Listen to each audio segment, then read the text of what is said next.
Amis, pour réaliser cette recette, il va nous falloir de la semoule extra fine, de la farine, du lait en poudre, de la levure sèche boulangère, du sel, de l'eau et un sachet de sucre vanillé. Les amis, recette super facile. Dans l'eau tiède, je mets ma levure sèche boulangère. Donc là, les amis, j'ai 9 grammes de levure sèche. Donc vous avez le détail des ingrédients donc juste en dessous de la vidéo dans la barre d'infos. Allez, je mélange ça rapidement. Et je mets de côté pour l'instant. Ensuite, hyper facile les amis, hyper facile. Je mets donc la semoule extra fine. Donc vous la trouvez facilement dans le commerce. Si jamais vous trouvez que de la fine, vous la passez donc au mixeur pour la réduire encore en poudre. Mais je pense qu'avec la semoule fine, ça devrait marcher sans aucun problème. Ensuite, on va mettre le sel. Donc le sel, une cuillère à café, pas trop remplie, vraiment une cuillère à café rase. Ensuite, on met la farine. Donc c'est très simple, on met carrément tous les ingrédients. On mélange et la pâte est prête au bout de quelques minutes. Donc là, je mets le lait en poudre.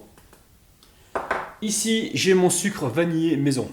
Donc c'est pour ça que je vous montre la vanille. À chaque fois que j'ai des gousses de vanille qui me restent, je les lave, je les sèche et ensuite je les mets avec le sucre et j'obtiens du sucre vanillé de très bonne qualité, les amis. Donc ensuite, on a fait ça. Ici, je récupère le fouet et je viens mélanger ces éléments rapidement.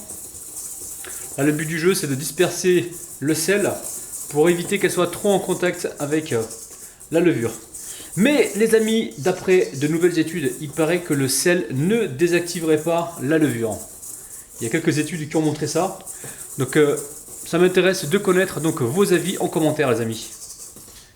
Allez, je mélange comme il faut donc l'eau tiède avec la levure sèche boulangère. Et ensuite, je verse le tout dans la préparation sèche. Allez, on est parti pour un pétrissage d'environ 7 minutes, 5 à 7 minutes. Alors, voici la pâte que vous devez obtenir. Donc, elle est légèrement collante. Alors, je la décroche. Alors, ici, je viens me huiler donc légèrement les mains. Je récupère ma petite palette. Alors si vous n'avez pas de palette comme ça, vous récupérez un seau, vous découpez donc une palette, c'est facile à faire. Donc là, je vais l'enlever du saladier. Je vais vous la montrer de près. Regardez-moi ça les amis. Donc maintenant, je la remets dans le saladier, enfin dans le batteur. Je la couvre. Et je vais la laisser reposer pendant environ... Il faut vraiment que ça double de volume. Donc tout dépend de la température de votre pièce. Des fois ça prend 45 minutes s'il fait chaud. Des fois ça prend 1 heure ou plus. Donc c'est vous qui voyez, il faut que ça double de volume. C'est le plus important. Les amis, ça y est, la pâte donc, a bien gonflé. Regardez-moi ça. Elle a carrément triplé de volume. Alors maintenant, on va dégazer la pâte. Je récupère un petit peu d'huile dans mes mains. Je récupère également la palette. Je viens de dégazer la pâte. Alors une fois qu'on l'a fait retomber comme ceci, ici sur le plan de travail, je vais venir mettre un petit peu d'huile. Ça c'est pour éviter que la pâte ne colle. Alors une fois qu'on a fait ça, je dépose donc toute ma pâte donc sur le plan de travail.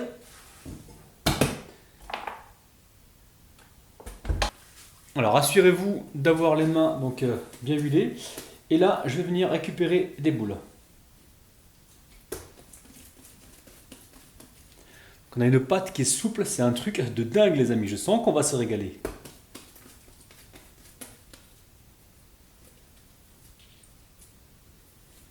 Alors une fois que c'est fait, on vient ici bouler nos pâtons.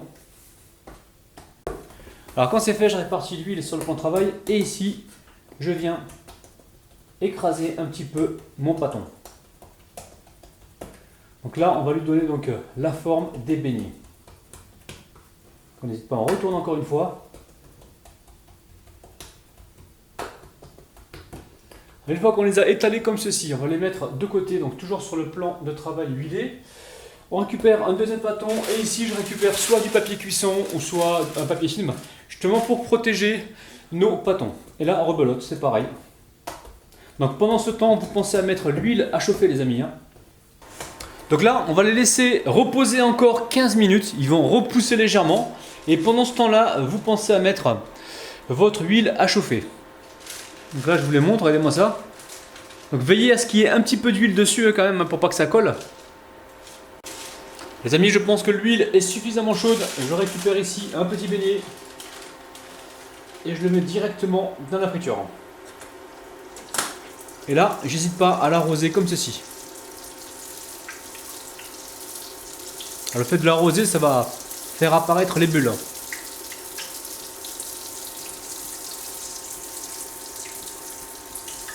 Alors veillez à avoir une huile qui soit quand même chaude, pas trop brûlante non plus, sinon vous allez cuire l'extérieur et pas l'intérieur. Et cette opération elle est importante de verser comme ceci de l'huile, justement pour faire gonfler le beignet.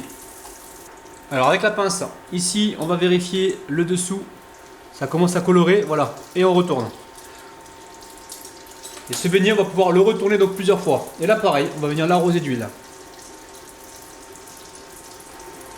Alors quand c'est cuit, je récupère la pince et je viens l'égoutter comme ceci avant de le déposer donc sur un plateau recouvert de papier absorbant.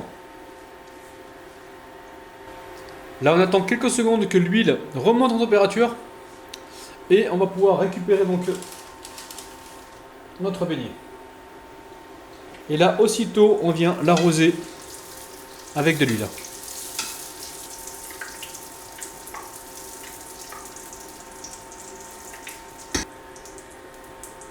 Là, on va pouvoir le retourner.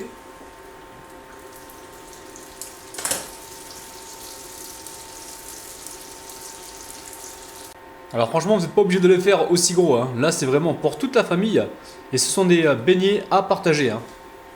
Les amis, on passe tout de suite aux dédicaces. Je dédicace aujourd'hui Sama, Nana Hubert, Inès, Calista, Patricia, Alexandra, Léa et DZ des amis. Oh là là là là, regardez-moi ça. Texture de malade.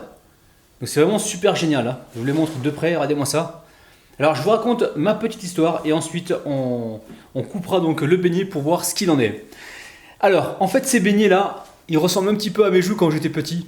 Alors je vais vous expliquer pourquoi. Ma mère c'était la championne du monde du lancer de Naala. C'est un truc de malade. Alors Naala c'est une espèce de sandale qu'elle achetait au Maroc. Vous avez tous connu ces sandales les amis, ne me laissez pas tout seul dans cette galère.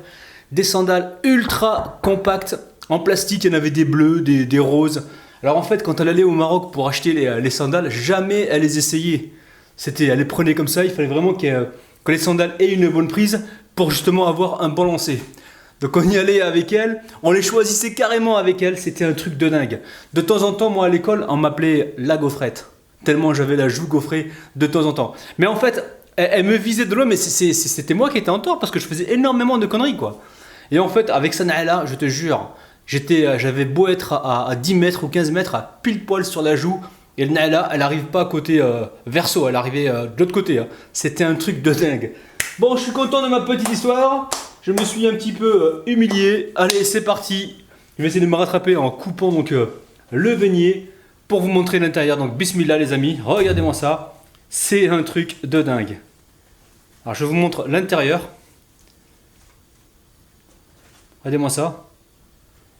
C'est à la fois croustillant et à la fois moelleux.